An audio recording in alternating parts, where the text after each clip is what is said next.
Hello and welcome back to this holiday edition of Puck on the Parkway.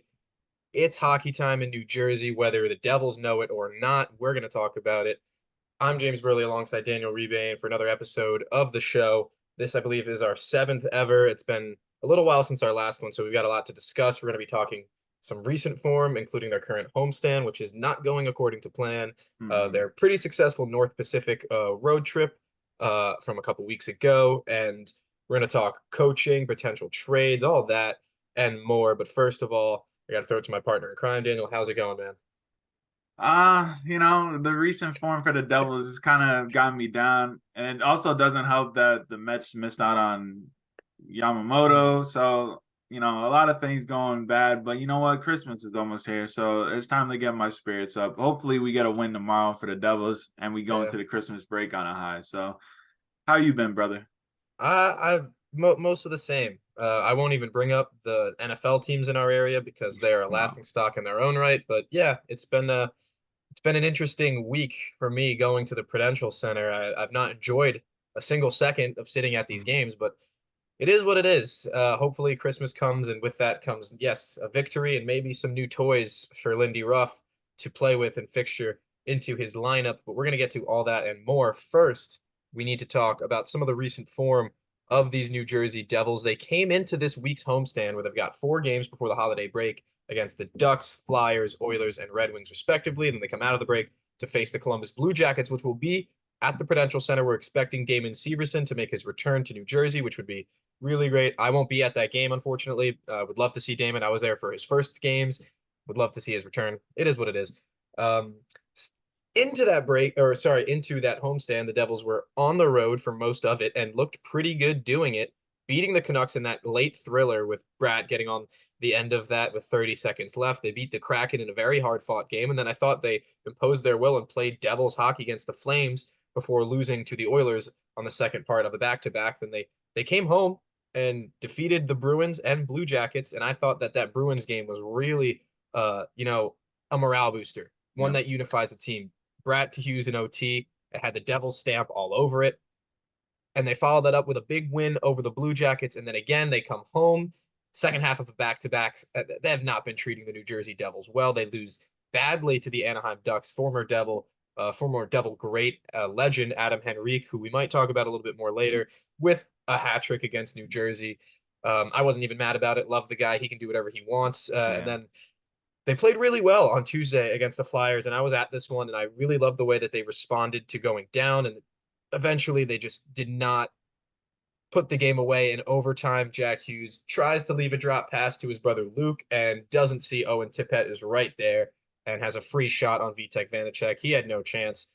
And I thought V played pretty well in that game. He had a point 0.5, point 0.6 goals saved above expected going into Thursday night. They went with Akira Schmid, and in 5 minutes, he's off, faced 7 shots in those 5 minutes, which is far too much offense to be facing as a goaltender. He gives up 2 in that first 5 minutes. He goes off, and then Vitek Vanacek stops 19 straight before giving up 3 in a minute 19 seconds in the third period. And that would be the end of the game. Ryan McLeod would get his second goal of the day. Each McLeod brother had 2 points last night, something interesting, but the Devils crumbled in that third period and were outplayed in that entire game, really. They had no business winning, if not for a couple of nice goals from Jonas Siegenthaler and a big goal for Timo Meyer. The Swiss contingent did well last night against Edmonton. I know I just gave a whole big brief overview of their last 10 or so matches, but for me, this was a bit of a bipolar period of the Devils season where they came Yeah. into this homestand with so much momentum, playing their best hockey, 8 wins in their last 10 games coming into it. And now they've dropped 3 in a row. That back to back game against the Ducks, you write that off as the second half of the back to back. Team looked so tired and dead. They didn't have a good start and never got back into it. Then against the Flyers, they do have a good start, and then they fall to the wayside. Against the Oilers, bad start. They worked their way back into the game and then blew it again. This was concerning. This past week has been very much concerning, and I was coming in with a beam of confidence with this, considering this team and how they did on those road trips and against the Bruins, especially. I'm curious if you saw it the same way, and if this has kind of been like a reality check for the Devils, in your opinion. Yeah, I think we kind of talked about it prior to recording, but I just feel like for most parts of the season, it's been either the defense is just broken down, or one night and then the next night it's goaltending breaking down. It's either one of those two breaking down, and just I don't know, just like we've been playing good recently, but then you kind of into the games and you're just like, man, how did we win some of these games? Like it just feels so nasty right now. Obviously, the Canada trip played pretty good. Like we got some good wins out there, Vancouver and such. But then you come home, you get the good win against Boston, you thrash the Jackets, and then obviously it's a back to back, but like you're playing Anaheim, one of the worst teams in the league. I think they lost 13 of 14 coming into that game. And you just lay an egg. Like that was the beginning of this recent downfall, these past 3 games. It's like obviously, John Gibson's standing on his head. One goal goes in that first period, we're probably talking about a different story, but you know what? It doesn't. And that was the game that goaltending didn't step up. When you needed to make a save just keep it nothing, and just goals went in. So I don't know. Recently, it just doesn't feel good right now. I don't know how you feel. What have you been seeing these last 2 games, because you were in the building? Well, specifically these last two games, it wasn't so until the very start of the Oilers game, it wasn't really too much about the goaltending for me. For the first time in a while, like we've talked about it before, and we're going to continue to talk about it because it's a massive question. They're 29th in the National Hockey League in save percentage. They're massively underperforming their expected goal differential at 5-on-5. The Devils are the sixth best team in expected goal differential. Yeah. That's six. That's behind the Golden Knights, the Hurricanes, the Kings, the Panthers, and ironically enough, the Oilers, who also have they're a mirror image of the Devils right now, Yeah, literally. literally. Yeah. Their Stuart Skinner can't buy a save. Vitek Vanacek can't really buy a save. And we were going to see backup goalies, so I thought maybe that wouldn't follow that formula, but then of course it did with Akira getting pulled in 5 minutes and 24 seconds. The way I see it, it is there's a big circle around the goaltending position, and rightfully so. It's just not where it needs to be. The numbers are far below where they were last year, and maybe it was a bit of a blip in Vitek Vanacek's career year, but 33 wins. Looking back on it, people are now saying, maybe the Devils should have done more to bring in a full-time goaltender instead of a tandem goaltender in the offseason. But if you look at the way Vitek played last year, he certainly earned the role that he had coming into this season. And Definitely. hindsight is 2020, but I think it would have been really tough to have forced him out after the year he had with 33 wins, just the second New Jersey Devils goaltender to ever get above 30 wins in a season. Mm. And it helps to have had Marty Brodeur for as many seasons as you did, but that says a lot. And I feel for him now because he's not playing with a lot of confidence. In that game against the Flyers on Tuesday, though, I saw a very confident Vitek Vanacek, and I thought he had a good game. He gave up 3 goals on 26 shots. It wasn't the most voluminous game from the Florida from the Philadelphia Flyers in terms of shots on goal, but he made a lot of big saves in that game. He kept them in the game when they needed to. And the Devils, I thought, were the better team in that one and probably should have come away with a victory if not for one or two key mistakes defensively. With that said, though, the advanced numbers point to the Devils being a solid to average team in terms of expected goals against. They're 12th in the league in expected goals against, which is middle of the pack. It's ahead of teams like the Bruins and the Rangers, which is, hard to believe for a lot of people, considering how well those teams have been doing.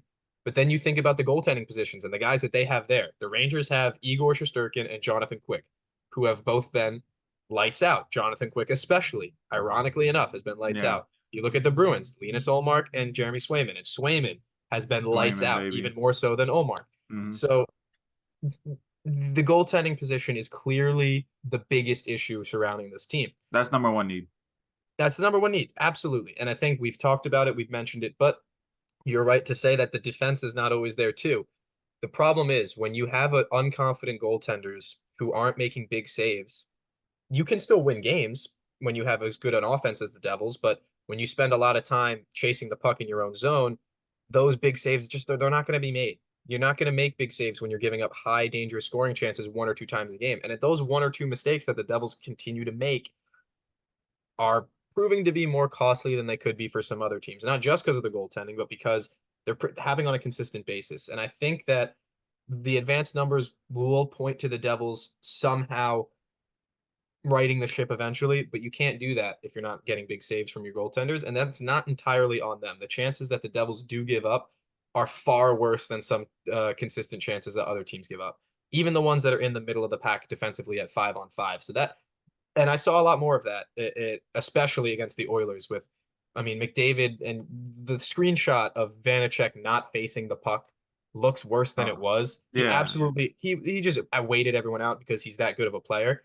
But if you look at the defensemen as well, they all took the bait too. There's three guys on the ice flying past McDavid to try to stop the puck.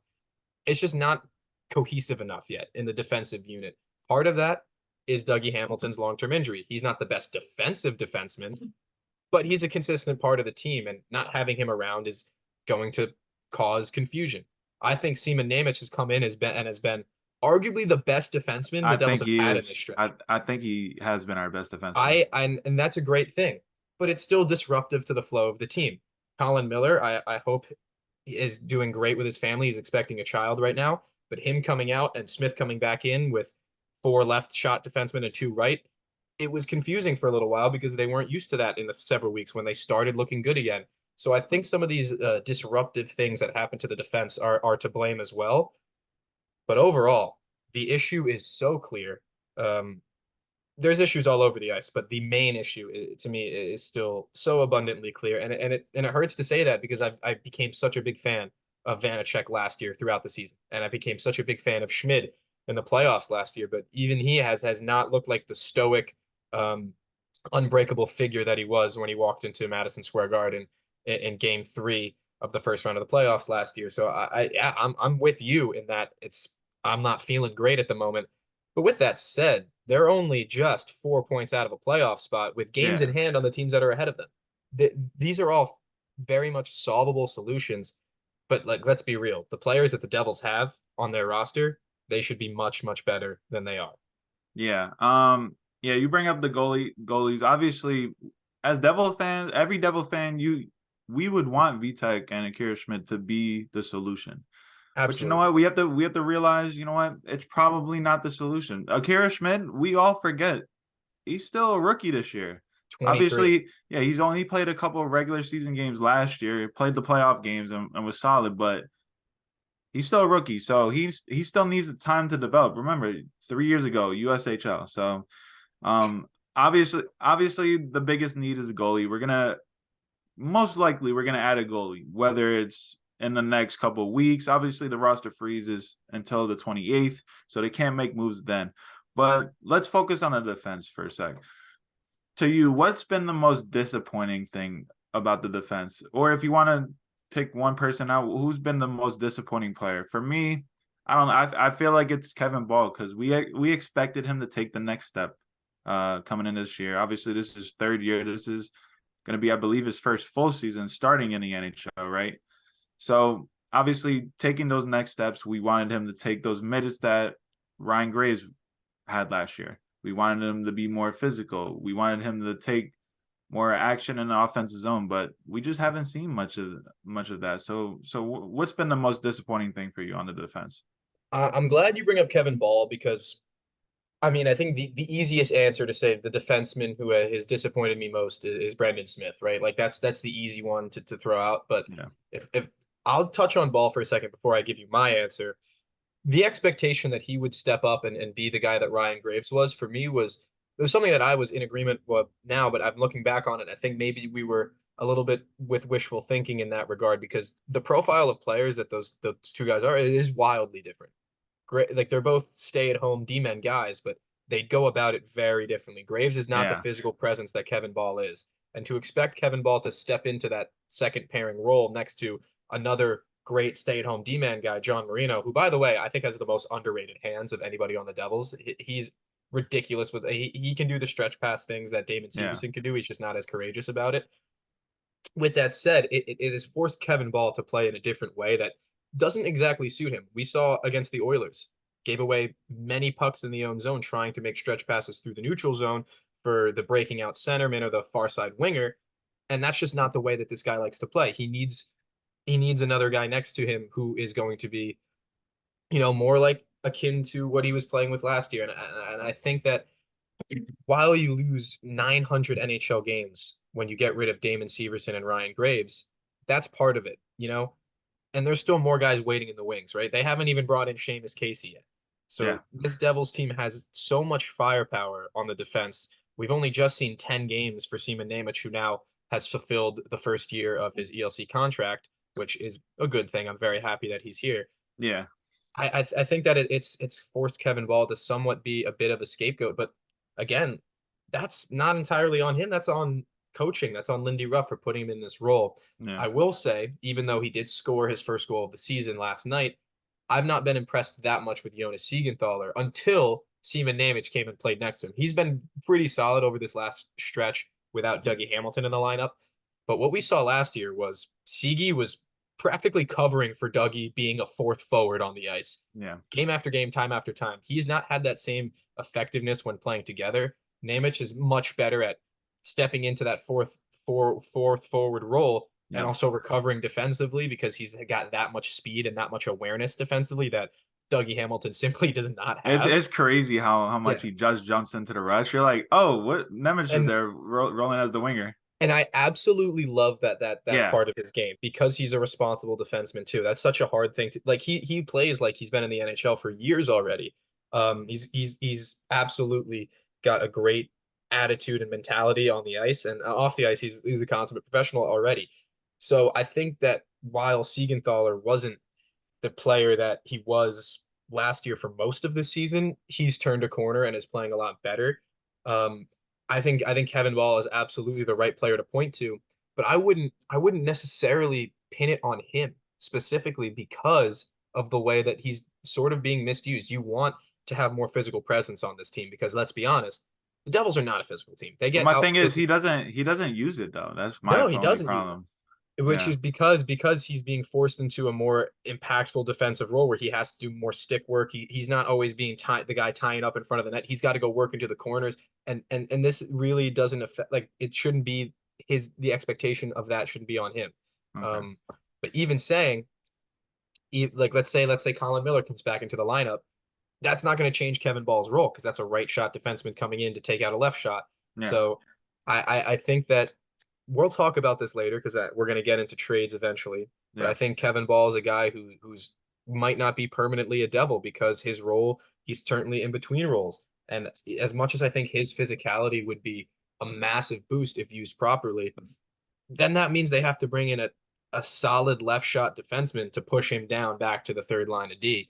And I don't know if that's something that's in the cards for Tom Fitzgerald and the Devils.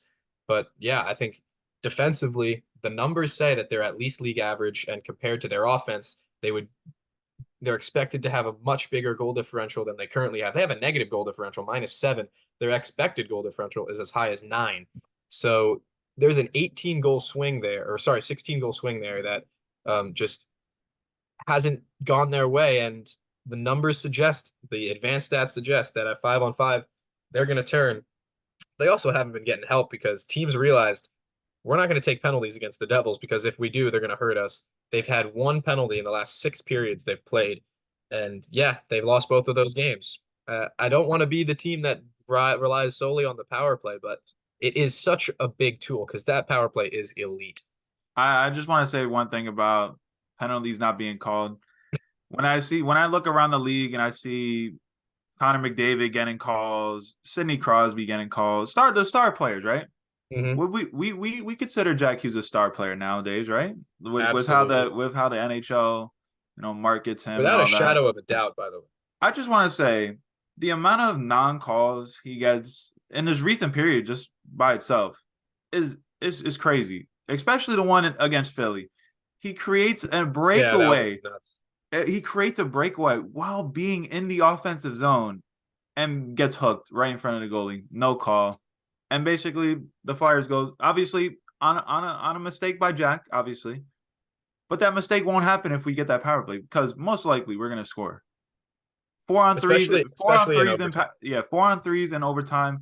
Most of the time, I'd say probably 75%. I don't know the numbers, but I'm going to guess 75% of the time a goal happens. But yeah, we obviously can't argue with refs because obviously it happens across the league. But that's my only point. Jack Hughes is a star player. He should get the benefit of the doubt. That's all I want to say about that. But as we I talked think about that's Jack, fair. yeah, we talked about Jack Hughes here. Let's go to the forwards. What's been your overall thoughts on the forwards? Obviously, a lot of people have been bashing Timo Meyer because of his Yeah, let's play, start with Timo. but we all know he's still, the thing is, playing hurt and being injured is different. He's injured right now.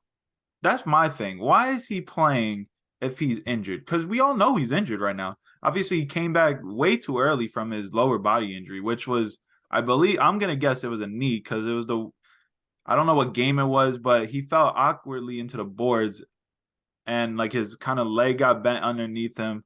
So I'm gonna guess that's a knee injury. And it kind of gets backed up by someone pointed out that his skating has gone down 20 percentile from last year just Yeah. by itself. So obviously there's still something wrong. And the last point I'll make about his skating, you could tell he's hurt because a little bit last night he was getting more physical, but he hasn't been physical at all when he Mhm. dumps the puck in. He's kind of avoiding the contact in the corners, trying to skate around. He's not using his body as much. What have we'll talk about Timo right there. So what have you seen? With regards to Timo, I've more been questioning where in the lineup have they been putting him? Yeah, that's also a thing too. His output when he plays next to Nico or next to Andre Palat is far higher than when he plays next to Dawson Mercer and Alex Holtz, Yeah. which leads me to think that one, maybe Lindy doesn't read into the advanced stats as much, but I'm sure he does. That's every coach wouldn't survive in the National Hockey League now without it. That Yeah. would be naive of me to think. And it's the other is that Timo does not want to put a player who's not at 100% in top 6 minutes, which I get. But then why are you putting him in the lineup at all if Yeah, he's not ready to do that? just let it, give him a couple of weeks rest. Let him skate more in practice. Call someone up like Graham Clark because he kind of deserves it right now. He's Graham lighting it Clark is a up in baller. Utica, and he And skates like he's a good yeah, skater. Could get a little bit physical in the corners. He's not the most physical guy, and he could snipe. Like yeah. I don't know. I just don't know why Timo's playing if he's injured. If there's one thing that I can say that about Timo that maybe is a little bit more all encompassing, it's there's something I've noticed with the way teams defend against the Devils. And there's something that both the Flyers did a really good job of because they knew that the Devils can outskate them and have better players all over the ice than them.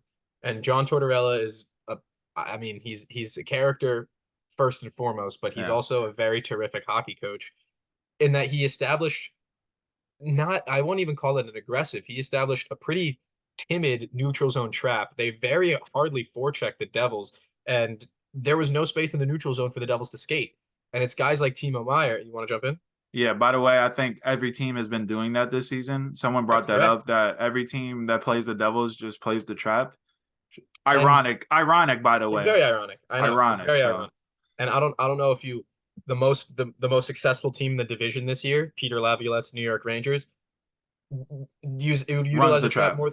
They utilize a trap very much. And look, and I'm not one of those people who's like, I hate the trap. It's anti-hockey. No, it's very much a smart way to defend a fast-paced hockey team, Yeah. especially a team that's not very physical, especially a team where their most physical guys aren't the ones skating through the neutral zone. Kevin Ball is not going to be running through the neutral zone with the No. puck. Brendan Smith is not going to be running through the neutral zone with the puck. Definitely Only not. McLeod is like the only guy who fits that bill, and Timo Meyer would be the other, but he's injured and it's why guys like Tyler Toffoli's production has slowed down because he's not a big skater, right? No. He's a park on the one side of the ice, get a pass and rip it. Yep. Find a So when space, get the puck. so Yep. when guys like Jack Hughes who have been pretty successfully neutralized over the last 2 games, he didn't really perform great against the Oilers, didn't perform great against the Flyers despite drawing what should have been a penalty in the overtime period, very at the very beginning of the overtime period, I might add.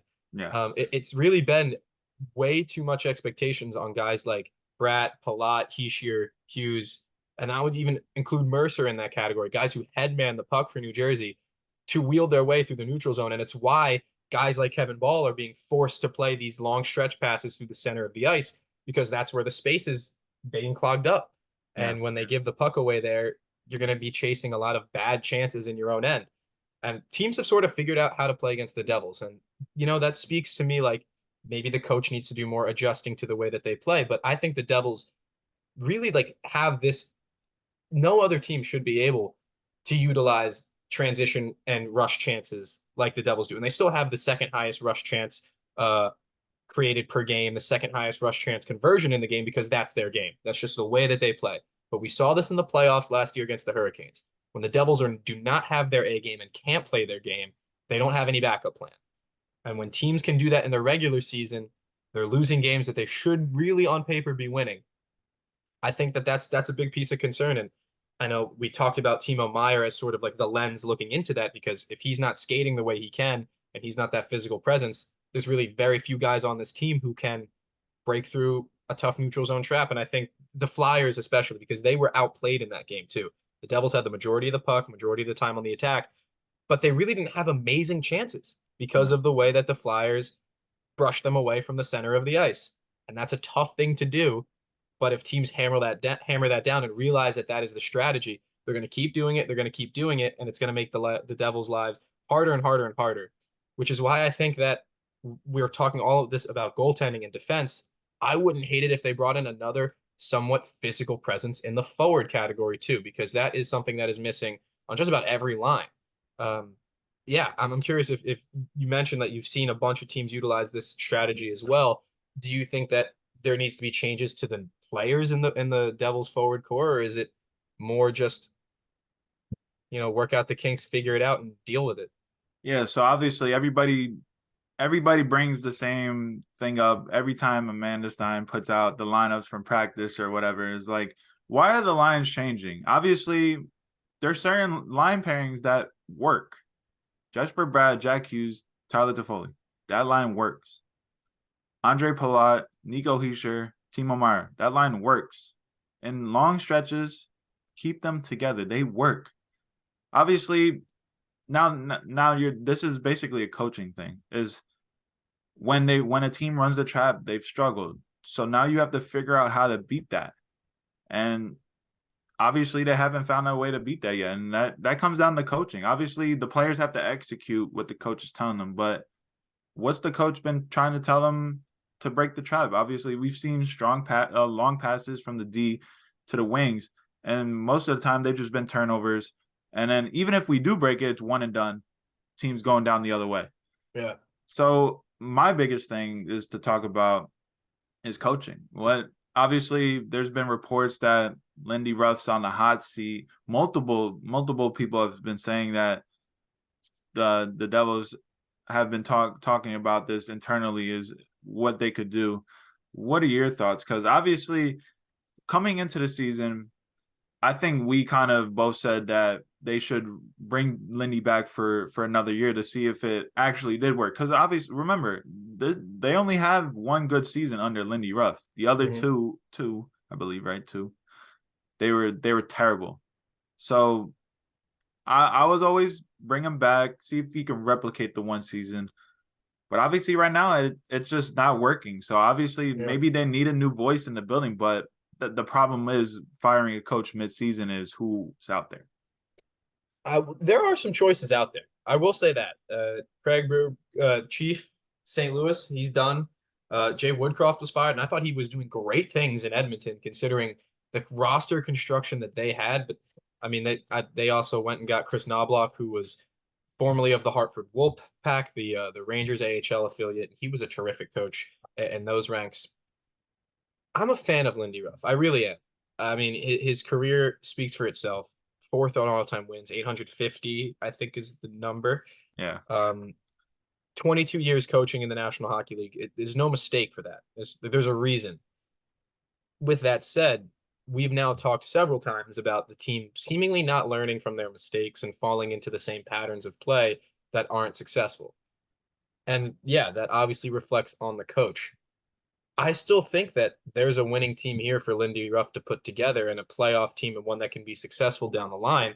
And perhaps the factors on the ice that he can't control are bigger than the factors that he can.